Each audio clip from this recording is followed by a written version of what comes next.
Welcome. My name is Chris Paoli, editor at Redmond Mag, and I am pleased to be moderating our first session, as well as welcoming you today to the Entra ID Security Playbook Summit, brought to you by Huntress. The editorial staff of Redmond Mag have worked hard to bring together some of the best independent experts on this topic for this event, so we really hope you enjoy it. Before we begin today's sessions, before we start today's events with these three great sessions, we do have some announcements. First, we wanted to let you know this event is being recorded and will be available for future viewing. You'll receive an email when the replay is available, generally within the next few days. Each of today's two sessions will be followed by a 5 to 10 minute Q&A. So please be sure to put your questions into the Q&A area of your console as they come up so we can get them answered for you by our experts. During today's third session, we will be giving away an Xbox Series X console, but you must be present to win, so be sure to stay on for the entire event. Finally, we do have resources from our sponsor Huntress available on the console right now, so please download and check those out. It's because of our sponsor underwriting this content that we can bring you this summit. So we thank them for sponsoring the summit and supporting the community, and ask that you check out these resources so we can bring you more events like this in the future. Now on to the first session of today's summit, identifying the weak spots in your Entra ID environment. This session features Joey Diontani. Joey is a principal consultant at Denny Cherry & Associates. With more than 2 decades of experience at Fortune 500 companies, Joey has become a well-known thought leader in cross-platform IT. He's both a VMware vExpert and a Microsoft Data Platform MVP. He has worked extensively on database platforms and cloud technologies, and he has a high level of expertise in performance tuning, infrastructure, and disaster recovery. Take it away, Joey. Thanks, Chris, and welcome, everybody. Today, we're going to be talking a lot about Entra ID. So there's a lot to security. We could talk for days, and like DEF CON was last week, and there were 3 days of people attacking stuff on security. But one of the key aspects of security is the authentication and authorization process. And this is kind of what Entra ID provides. So I'm going to go back to some of the original terms here, and don't laugh at me if I accidentally say Azure Active Directory or AAD, because if you're pretty new to this, that's what AAD was called, or Entra ID was called. The reason Microsoft made that name change was people were getting Azure Active Directory confused with on-premises Active Directory. So now we have Entra ID, which is the same thing that AAD was, which is the cloud OAuth provider and provides authentication to most modern platforms. We have Active Directory, which is the on-premises system, which provides legacy protocols like Kerberos and gives us some access to on-premises requirements and works with a lot of older applications. Both of these protocols have their problems. I think Microsoft has done a pretty good job conceptually with Entra ID of trying to build a nearly complete single sign-on solution, and it's been enormously popular. Almost every customer we work with, even customers that are on AWS or Google Cloud, still have some part of Entra ID, and you can use Entra ID to authenticate to those other platforms. However, whenever you have a very popular platform, it becomes very popular with hackers. And one of the things that Microsoft has faced is the challenges of having this environment get hacked and breaches. And we see a lot of anything with a big surface area, because one of the things you need compared to on-premises Active Directory is with on-premises Active Directory, if you wanted to use your credentials, so I'll use an example because it was the last time I worked at a regular company was Comcast. If I wanted to use my Comcast credentials to log into another company, the only way we could make that happen would be as if the domain administrators trusted the domains together and allowed cross-domain authentication. That wasn't something anybody did on a regular basis. It was pretty much strictly used for mergers and acquisitions. As a consultant with Entra ID, I can use my DCA credentials to log into I think right now, probably 10 or 15 different customers. So it's a vastly different model. and has vastly different security requirements. And the other aspect of this is Microsoft controls all of the authentication infrastructure. So they can do some things and they can collect data. And one of the things they've observed is a surge in cyber attacks starting really last year, with attempted password-based attacks increasing by more than tenfold in the first quarter of 2023 compared to the year prior. And the way this works is you have threat actors, or as we like to call them, bad guys, that leverage compromised identities and other password leaks, and they use what we call password spraying attacks. And they'll just start to spray any combination of username and password. Entra ID is better at this than it was earlier because they used to not rate limit those and not necessarily have lockouts. So things are a little bit better, and this is one of the places where multi-factor authentication comes into play. But compromising those identities and getting that authentication token could enable those bad guys to compromise the identity platform and could lead to additional malicious attacks or even tenant destruction. And Microsoft themselves have even been breached here. So like in recent times, we've seen Microsoft, get attacked. And we're going to talk about that and how it happened and what you can do to prevent it and some of the things that you need to do. So let's get started with that. And we'll start talking with basic guidance. And the first thing I'm going to say, and man, I hate doing this because I hate when I have to I'm a consultant, so I sell things somewhat regularly, but I hate it when I have to sell services, when I have to tell people that they need to buy something to be effective. If you don't have Entra ID P1 or Microsoft 365 E3, E3 inherently gives you P1. That's why we're mentioning M365 here. You don't have a key feature called conditional access that we're going to talk more about throughout the session. And conditional access is something that drives a lot of really good and enhanced security. I would kind of argue that it's nearly impossible to manage Entra ID at scale without having conditional access. So it's something that's really kind of critical. Unfortunately, Microsoft charges extra for it. So if you're an Office 365 customer, most of our Office 365 customers end up having E3. But some customers don't use Office 365 and use Azure and maybe use Google for email and such. So in that case, it is like a $5 a month, I think, charge per user. It is something, it's kind of an interesting feature, and there's often a lot of discussion about this. P2 is the same way. Some of the features in P1 and P2 will work for your entire tenant, even if you only have one person licensed. So the easiest example I can give is there was I can't remember, there was something related to like dynamic group membership or putting service accounts in groups that only worked on a P2 subscription. So like in theory, we didn't have to license for P2, but you really do per Microsoft terms. So you do have to license all of your affected users. So like anybody you would have going through conditional access needs a P1 license. So for the most part, I'm going to tell you budget for P1. It's almost a necessity. If you have a very small tenant with a few users, you can probably get away without it. But if you're trying to manage anything at any kind of scale, you want conditional access. It is that critical to the security of your Entra ID platform. And we'll talk more about some of the things conditional access does, but just for basic example, you can use it to limit countries where people can log in from. You can also use it to not have to use multi-factor authentication if users are on a trusted network, for example, in your office.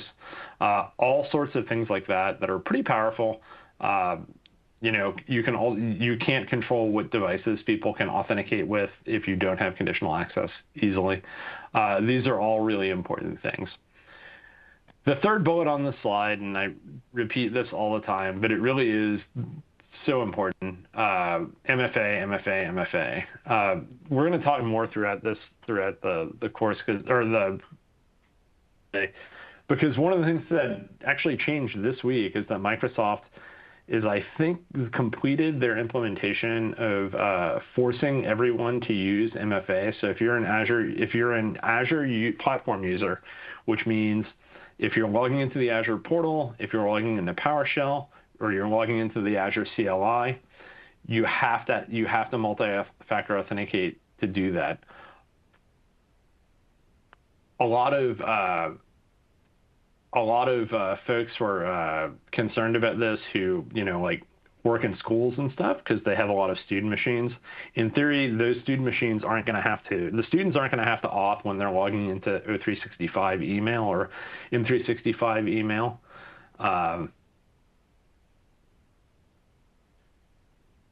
Those are kind of the risk with this. The other thing is P2 can be pretty helpful, but it's not necessarily needed. So the big features in P2 that separate it from P1, and P2 is tied to E5 and Office 365. And I see there's some questions around Business Premium, and I'm probably not prepared to answer those, but just check to see what the comparable features are to E3. So E3 has a AAD or a Entra ID P1 entitlement. So that would be the question I'd ask if I'm on Business Premium or something. But somebody did reply that P1 is included in Business Premium. P2 gives you two kind of important features, and it's something I would recommend probably for executives and IT administrators, so those privileged accounts that you're most concerned about. There's a feature called Privileged Identity Management. What Privileged Identity Management does is, I'm Joey at dcac.com.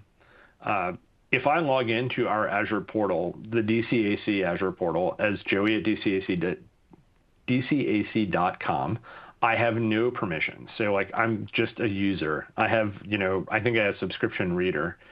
In order for me to do anything in the portal, I have to go into Privileged Identity Management, activate the roles I need for a specific period of time. So let's say I want to be a subscription owner. I activate that role for 30 minutes so I can do a demo or show something or change something. That process is logged, so we have a log time of when I did that. I have to give a rationale for it. That's all logged. The other aspect of that is, and this is the way I see customers use this more in production, is that you can even have your boss be required to approve that. So there's an approval step. And a lot of times this will be tied to like a ticketing system, right? Like when I was doing some work for Microsoft a few years back and we were touching production systems, and for Azure stuff, you had to PIM into a group. That PIM request had to be approved, and then you could do stuff. The other cool thing that P2 has is you can conduct access reviews to see who has what access across the organization, and that can be pretty useful from an audit perspective. Like I say, P2 isn't as necessary. Conditional access is almost like you kind of can't do anything with that CA, but PIM is nice, and the access reviews are really nice for large organizations. A lot of like medium-sized organizations can probably get away with like having P1 for everybody and then licensing their admins for P2.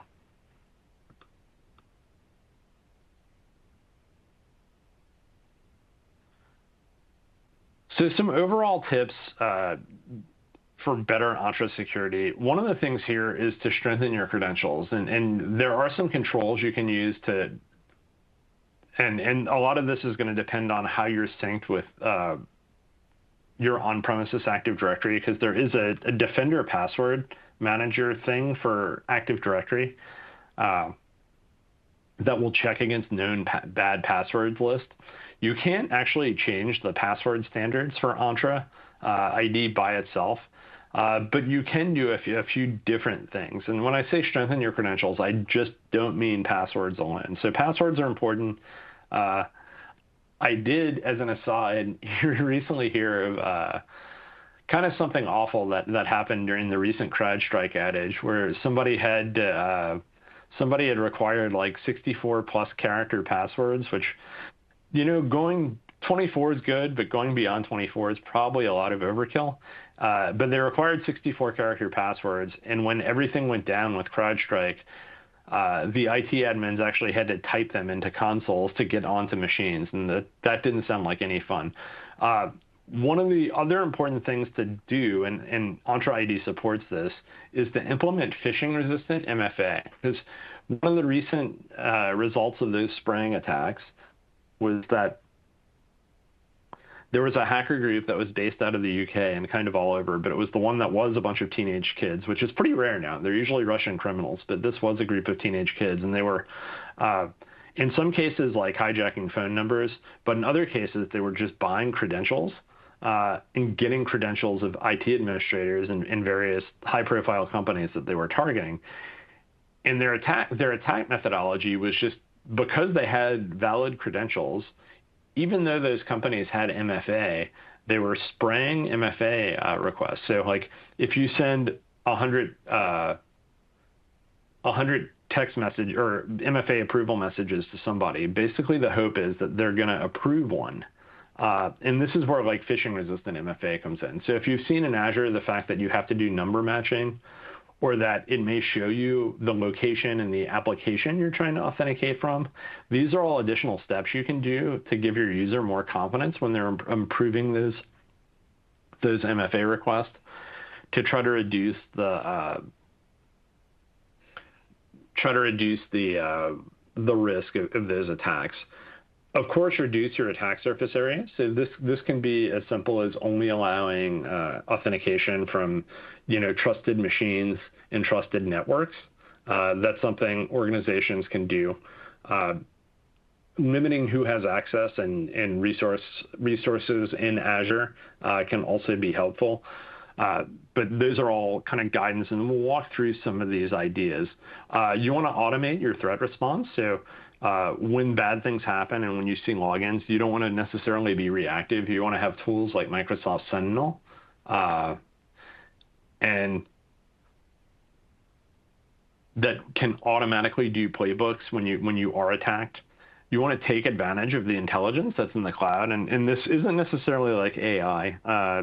A lot of the AI stuff I've seen in the cloud kind of isn't as good as some of the traditional like expert system stuff we see out there. So like, look at your secure score. I know it's lame and that's not necessarily the greatest thing, and sometimes it's Microsoft trying to sell you stuff, but your secure score is actually really good. And then finally, enable in-user self-service. So we'll talk more about this later, but users being able to change their own passwords is good. Microsoft has kind of developed a secure protocol around that. I'll never forget in my first real job that I had, every time they did a password reset, your password was always reset to temp4pw.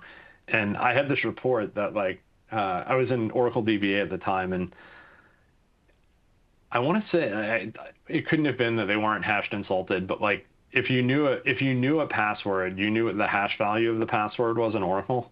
So like I could identify how many users had temp4pw as their Oracle password, and it was like entirely too many. So enabling user self-service helps prevent that. Entra in general is good because it does like tie to more of a single sign-on model, which means we have less password proliferation around. The final tip I'll give you that's not on the slide is if you're not already using a password manager across the enterprise, that's something I highly recommend on a personal level, and I highly recommend on an enterprise level. Password managers are really good. Yes, it is a single point of risk where you can get attacked, but it also enables you to carry much stronger passwords. You don't have to worry about logging into, remembering 12 different passwords or having a notepad under your desk. Those are all good things. So the security score, this is not my security score. This is the Azure security score that you see, and ours is better than this because I'm proud of it. I did a lot of work to improve ours, and some of these are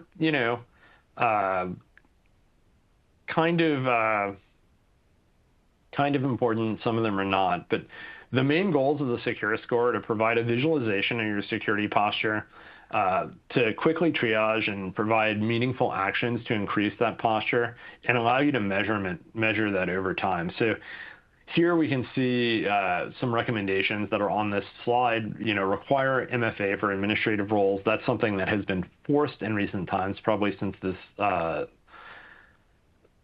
since this screenshot has been taken, but we also see delegate more than one global admin. We would want to have more than one global admin in our environment. Do not allow users to grant consent to unsigned applications. That's something that's important. We'll talk more about that. But the way you kind of go about improving your secure score is realizing that it's a series of compliance controls. And each of those controls is a logical group of related security recommendations.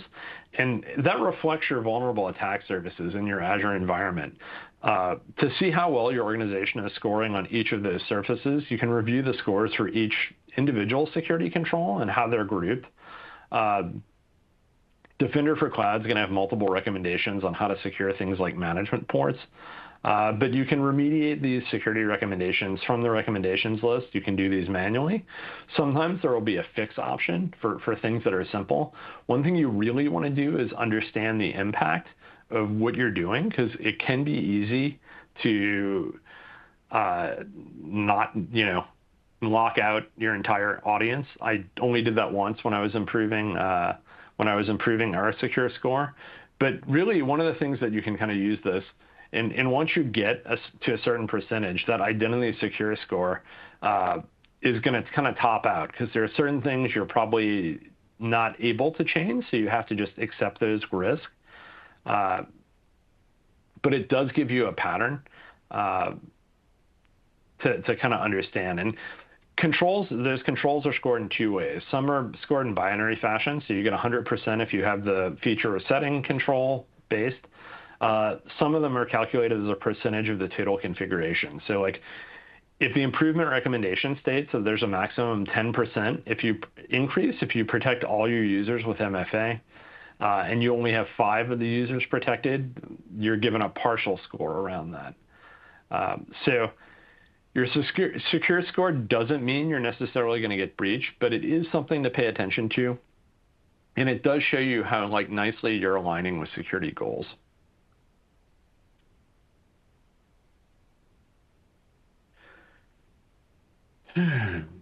So one of the common strategies that organizations use, and this is a good thing to do, is that IT administrators, so basically the folks that are here and on this call and listening and paying attention, should have 2 different sets of credentials. This can become burdensome, but one thing to remember about security is every control you do is always hard. Like, it's a pain in the neck.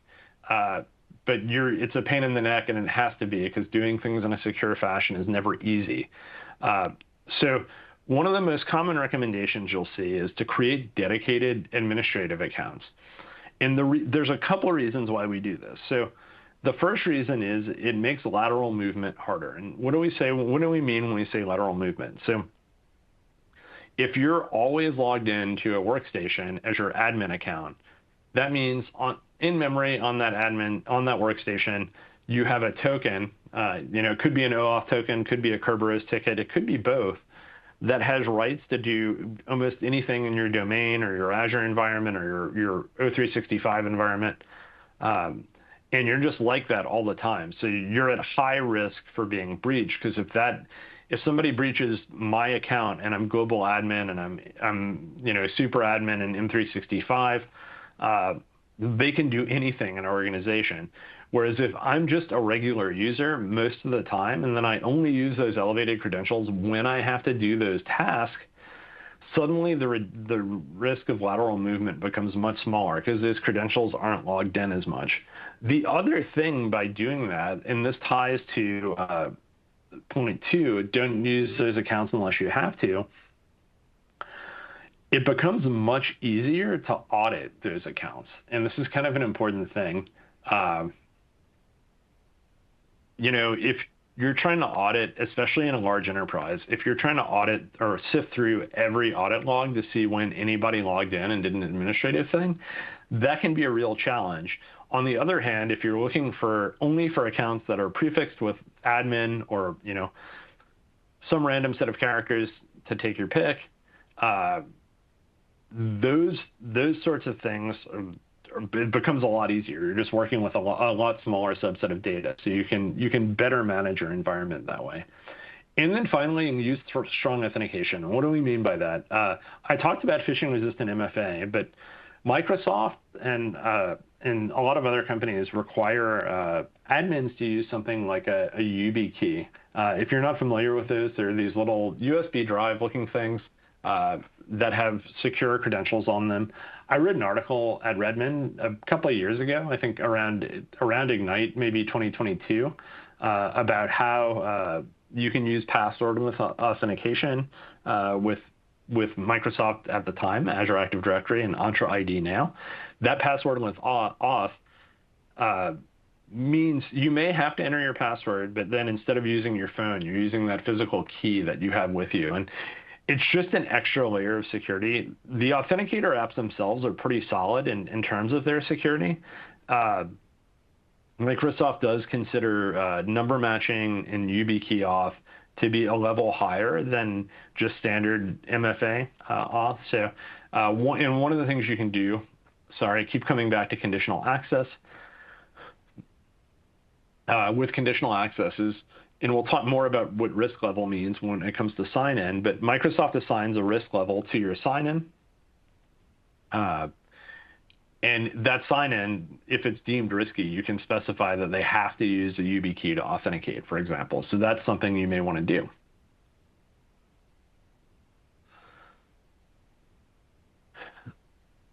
So one of the things that we talk about is reducing our attack surface. And there are a number of ways we can do this. And the credentials are the kind of the primary attack vector that the bad guys have to get into our environment. Obviously, they do phishing attacks because email is like the easiest way into a system. But when they do a phishing attack, typically what they're going after is credentials. One of the ways you can kind of reduce your attack surface is by using cloud authentication only. Microsoft's official recommendation is that you should not use Active Directory Federation services. They still support it. It's still supported. But if you're not familiar with how this authentication flow works, if you're using Azure authentication, when you actually authenticate, you're authenticating in the cloud against a password hash that's stored in the cloud. When you use Active Directory Federation services, you're authenticating against a server that you manage, not that Microsoft manages. And kind of in the early days of cloud, that architecture was kind of popular amongst large enterprises, but just because the notion was they felt like it was more secure to have their passwords stored on their devices than it was to have them stored in Microsoft's cloud. There's a lot of risk in ADFS, and I think that's been and there's a lot of surface area to it, so that's one of the reasons why folks have kind of gone against that way. So the recommendation is to use cloud authentication only. One of the other aspects here is to block legacy authentication methods. And there are applications that use older clients and things like that to authenticate with Entra ID and access company data. These pose another risk for your organizations. And there are some apps like this that include a lot of email clients like POP3, IMAP4, and SMTP. Legacy authentication apps authenticate on behalf of the user and prevent Microsoft Entra ID from doing any kind of advanced security evaluations. The alternative to that is what we call modern authentication, and it reduces your security risk because it both supports multi-factor authentication and conditional access. So there are a couple of ways you can kind of look at this. You can discover legacy authentication in your organization with Microsoft Entra sign-in logs and log analytics workloads. So effectively, you're mining your logs to see if users are using this. You should set up SharePoint Online and Exchange Online to use modern authentication. I think it's required at this point, but I'm not 100% sure. So this is where if you have P1, you can use conditional access to block legacy authentication. If you have the free tier, the security defaults may do it, but you have no real, they can only completely do it. Whereas with conditional access, you can control for exceptions, which is always handy. If you're using ADFS, you can also block legacy authentication. Likewise, if you're using Exchange Server 2019 or Exchange Online, these are these are kind of the way to go. And these are all some basic principles that are related to zero trust. You can also use the verify explicitly principle, which can reduce the impact of compromised user credentials. For each app in your environment, you should consider the valid use cases, which groups, what networks, which devices, and other elements are authorized, and then block the rest. So you really want to limit the surface area. With conditional access, you can control how authorized users can access their apps and resources based on specific conditions that you define. Another zero trust pillar is to minimize the likelihood that a compromised account can operate with a privileged role. Like we mentioned earlier, you can assign this by having two sets of roles or two sets of accounts for IT admin, so that those admin accounts aren't logged in as frequently.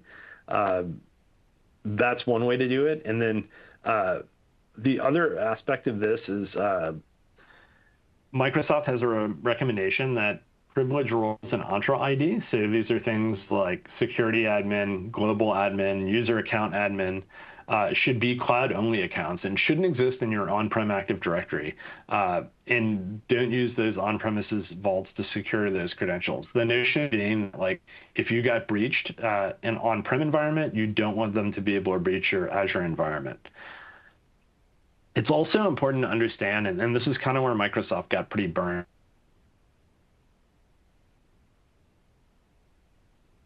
So Entra is awesome in that app developers can build new applications and they can use it as their authentication protocol.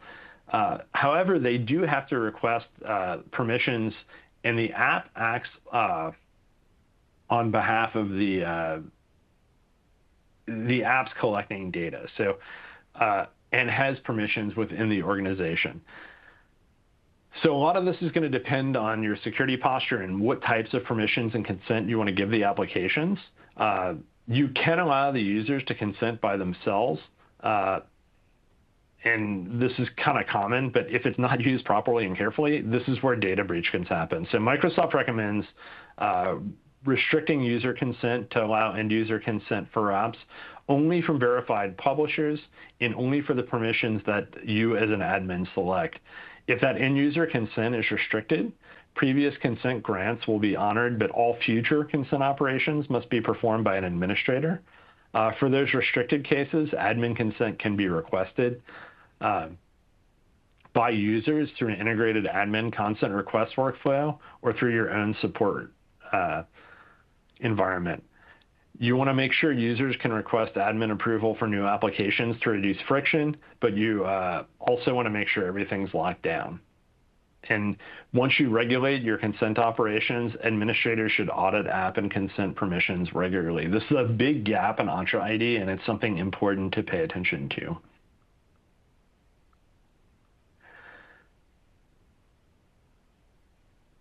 I see some questions around that are answered on the slide, so I will try to get them answered here. Let's talk about conditional access. There's a question here. Is there a way to block based on IPs or geolocations? Conditional access. Conditional access can allow you to name trusted sites, and you can only allow authentication from there. So one of the things a lot of organizations do doesn't help tremendously, but they'll block all authentication from Russia and China and North Korea, Iran, the known kind of major threat actor hacking areas. It's nice. Most of those people operate through proxies and hack machines anyway. Microsoft has a feature called security defaults, and this is some of the things that force enable MFA. Users have to complete the MFA step when they authenticate. You can manage it this way. You don't have much granularity. It forces users to multi-factor authenticate like every time, everywhere. It's just not very granular and doesn't scale well because it's a pain.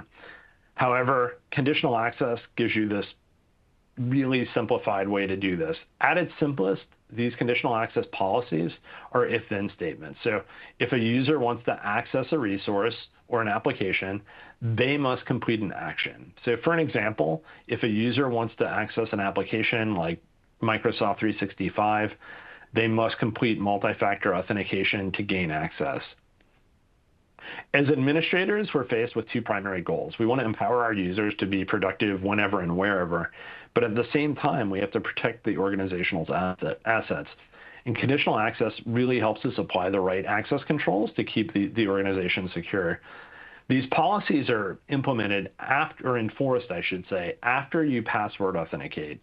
So conditional access isn't designed to be a first line of defense against things like denial of service attacks, but it can use signals from those events to determine access. And some of the signals you can use are going to include user or group membership. So you can target policies to specific users and groups, giving administrators pretty fine-grained control over access. IP location information. So organizations can create trusted IP address ranges that can be used when making policy decisions. Administrators can specify entire countries or IPs ranges to block or allow traffic from. Device management, so you can allow users with devices of specific platforms or marked with a specific state that can be used when enforcing conditional access policies. You can use filters for devices to target policies for specific devices like privileged access workstations. You can specify an application. So users attempting to access specific applications can trigger different policies. So you can have tighter security for some applications than others. You can have real-time and calculated risk detection. So this has signals interaction with Microsoft Entra ID protection. And this can identify and remediate risky users and sign-in behavior. And this also integrates with Defender for cloud apps. It enables user application access and sessions to be controlled in real time and gives you better visibility and control over the activities that are done within your cloud environment. I kind of can't emphasize this enough. It's really hard to manage Entra ID without it. So something I highly, highly recommend if you're not in a kind of P1 environment, you really want to get there.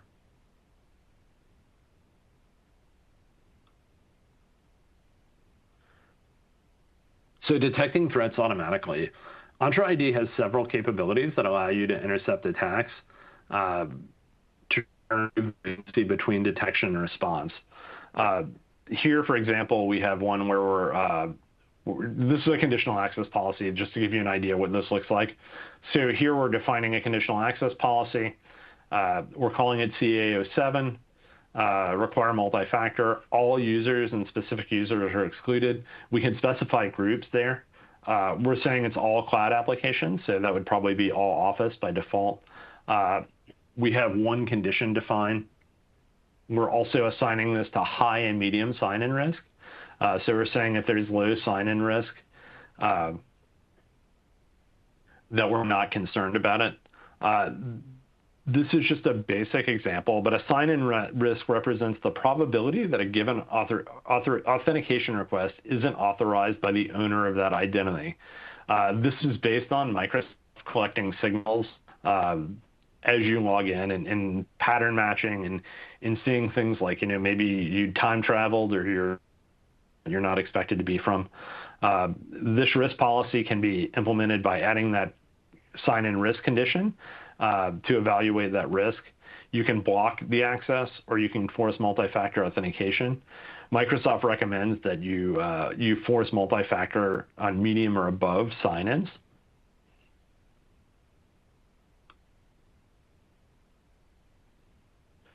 We also have a user risk aspect of this. So here, user risk is going to indicate the likelihood that a user's identity has been compromised. And it's calculated based on those risk detections that are associated with it. This user risk policy can be also implemented by a conditional access policy. And this is going to evaluate the risk level. Likewise, we have high, low, medium risk. A policy can be configured to block access or require a sign-in change. Or require a password change using MFA. Microsoft has a recommendation to require a secure password change for users that are considered high risk. And here, some of the other aspects of this you can see, because we specified our grant here, and we were saying where we can access this. So a couple of things here. We're saying require multi-factor authentication. You can also require a device to be marked as compliant, and that typically is going to mean that you're on an up-to-date device and your device is currently patched.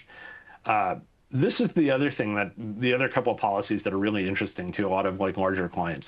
Here you can require a hybrid Azure AD joined device. That means your device has to have, either if it's a Windows device, it can be joined kind of directly to Azure AD or Entra ID, I guess I should say, or if it's a phone or a Mac, you have the company portal app, and the Microsoft Intune is aware of the device and it's approved.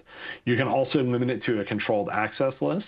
So you have a lot of control here for how you manage these various user situations. And that's something that's really, really important in terms of how you manage this.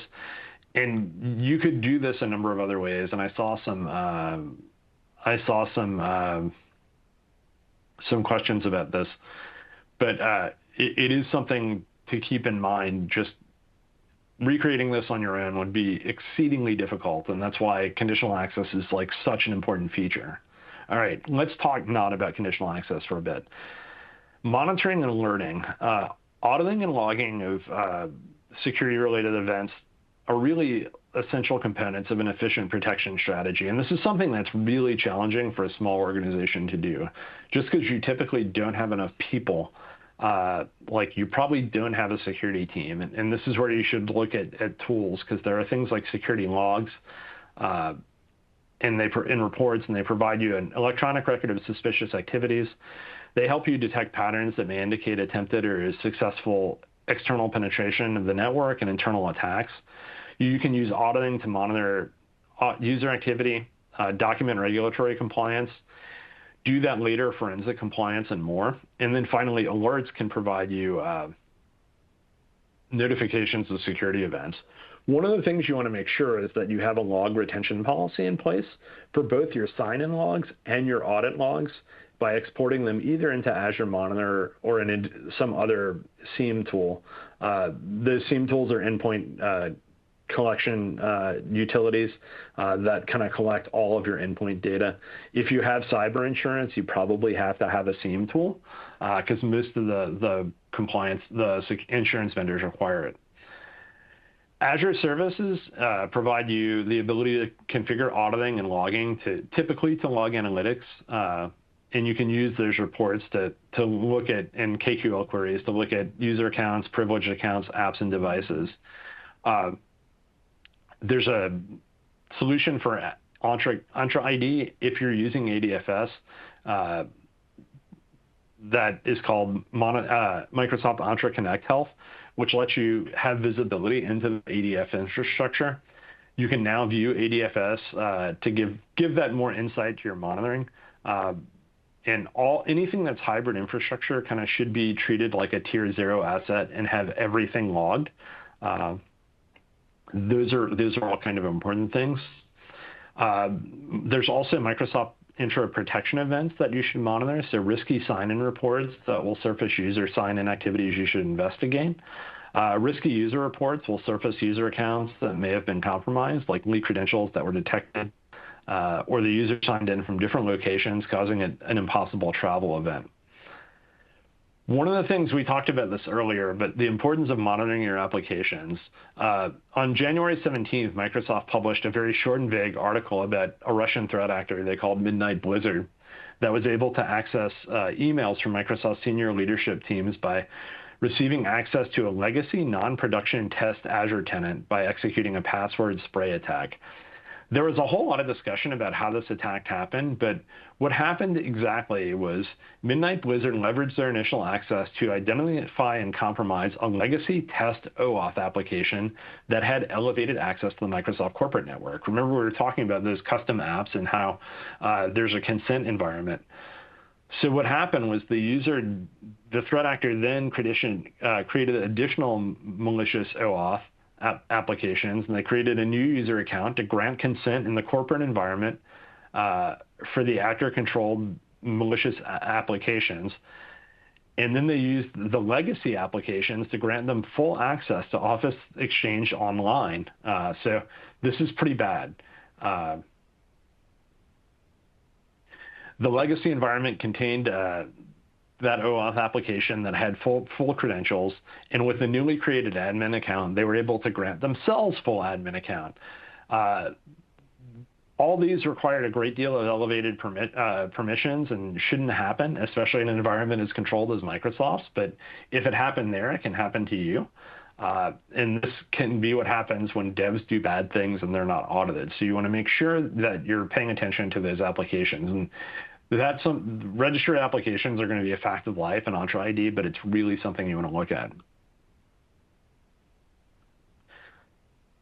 So user self-service, we talked a little bit about this. This is a little bit of a pain. Typically, the hard part, especially in a hybrid environment about user self-service, is that you have to get password self-service working on your domain control. There's a service account that has to have potential that has to have some rights in your domain to be able to allow user self-service password reset. But this means you can allow users to unlock their passwords without help desk or administrator intervention. And it does give you detailed reporting, so you can see which users have reset their passwords. Like I said, this does require some work on AD, but especially if you're hybrid. Self-service groups for non-privileged roles is also very good. We also want to automate user provisioning just so we simplify things, and this can ensure the consistency of their identities across multiple systems. Likewise, this makes deprovisioning easier, and there are tools within Entra ID that are built for this. And then finally, this is a P2 feature, but you want to consider using access reviews, because access reviews will allow you to have a little bit more granular control.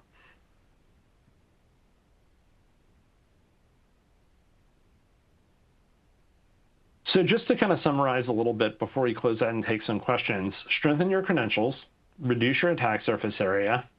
So strengthen those admin and executive credentials. And admins, you should have 2 sets of credentials, or you should use privileged identity management or even just-in-time. Privileged identity management is effectively like just-in-time.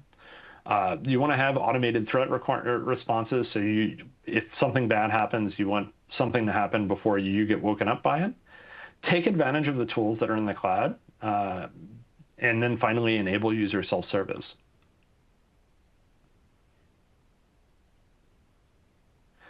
Security is an ever-changing topic, and the thing that sucks most about security is that we have to be right all the time, and the guys only have to be right once. But you want to take advantage of the tools that are available to you and use those tools as force multipliers. Some of the security tools, to be completely honest, can be challenging and require teams to run. So some of the tools that are available in the cloud, like Sentinel is really good, but it's a lot, especially for a small team to manage. It can be hard to run Entra in a secure fashion without conditional access. It's my recommendation. If you take one thing away from this, is tell your boss we need to buy P1 so we can configure conditional access for our users. Take advantage of all the built-in tools and integrations, and look for integrations within your existing tool stack. So look for things that work nicely with the tools you're dealing with and see how they can help you. All right, I saw we had a number of questions come in. I tried to answer a few I saw at the top of the stack, but let's go ahead and take those. Yeah, let's jump right in. Manny wants to know, we have a user who travels frequently from state to state, and we're experiencing issues with Microsoft automatically blocking his account due to perceived risky activity. Do you have any suggestions to prevent this while still maintaining reliable security? There are things you could do there. You could force, there's a feature in Windows 10, 11 that will force a VPN connection before they authenticate. However, like one of our consultants has had this problem a few times, and we didn't really necessarily have a great workaround on it. It's unusual that they'd get that traveling between states. One of the other question I would have there is if it's a managed device or not, because I could see that happening more likely on a managed device. You could also potentially trust the user, or I would probably investigate the sign-in logs and see why it's reporting as risky.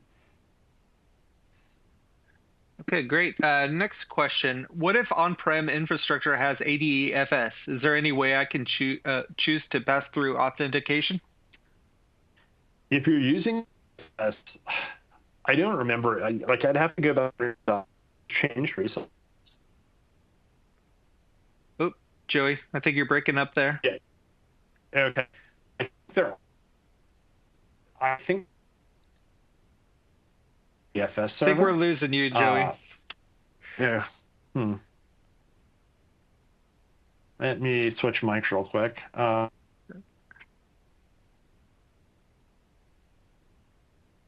Is that any better? Yeah, you sound great. Okay. Yeah, with ADFS, it's always going to force that authentication to the edge. It's complicated to not use ADFS if you have it. You can force some authentications to go to the cloud, but like if really it's, I would say use Entra Connect ID and hope for the best. Yeah, it's kind of a legacy thing, so it's a little bit tough to say. Okay, great. Here's a great question. Should we use a third-party tool like Okta or Duo, or just stick with Microsoft Authenticator? I really like Authenticator just for the fact that I think they've done a really good job of kind of making it universal.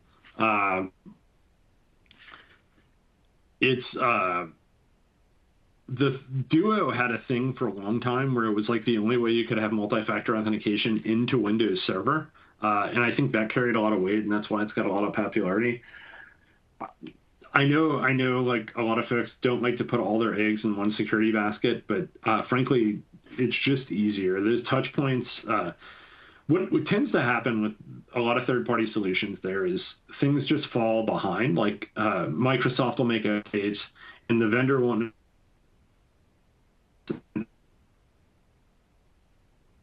There's a time where you're less secure. Joey, we're losing you again. Yeah. I don't know what's going on.